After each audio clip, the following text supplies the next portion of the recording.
పిల్లలు స్కూల్కి వెళ్ళేటప్పుడు వైట్ యూనిఫామ్ వేసి పంపిస్తాం కదా, వెళ్ళేటప్పుడు బాగానే ఉంటాయి. రిటర్న్ వచ్చేసరికి ఇలా మురికిగా కాలర్ దగ్గర పాకెట్స్ దగ్గర మురికి ఎక్కువగా ఉంటుంది. సో వీటిని మనం చాలా ఈజీగా రిమూవ్ చేసుకోవచ్చు. మాటికి బ్రష్ పెట్టి పామే పని లేకుండా ఇలా ఈజీగా క్లీన్ చేయండి. వేడివేడిగా ఉన్న వాటర్ ఇలా బకెట్లో తీసుకోవాలి. మనకి వాటర్ అనేవి పొగలు వచ్చే విధంగా ఉండాలి. అప్పుడే మనకి మురికి అంతా పోతుంది.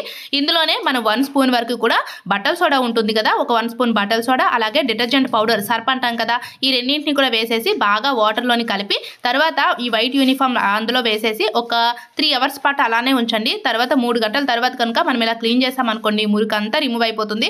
మళ్ళీ మనం సపరేట్గా బ్రష్ పెట్టి క్లీన్ చేయాల్సిన అవసరం లేదు. ఇలా హ్యాండ్ తోటి వాటర్ చల్లబడిన తర్వాత ఇలా కొంచెం గట్టిగా రఫ్ చేస్తూ క్లీన్ చేసుకుంటే మనకి నీట్గా పాకెట్స్ దగ్గర ఉన్న మురికైనా అలాగే నీట్గా క్లీన్ అవుతుంది. మీకు ఇంకా కొంచెం మురికిగా ఉంది అంటే మాత్రం ఒకసారి బ్రష్ పెట్టి క్లీన్ చేసుకుంటే సరిపోతుంది. సపరేట్గా సోప్ ఏమీ పెట్టాల్సిన అవసరం లేదు. ఇలా వాటర్లో 2-3 సార్లు వాష్ చేసుకుంటే చాలా నీట్గా క్లీన్ అవుతాయి. వీడియో నచ్చితే లైక్ చేసి మన ఛానల్ సబ్స్క్రైబ్ చేసుకొని మీరు వైట్ యూనిఫామ్ని ఎలా క్లీన్ చేస్తారో కామెంట్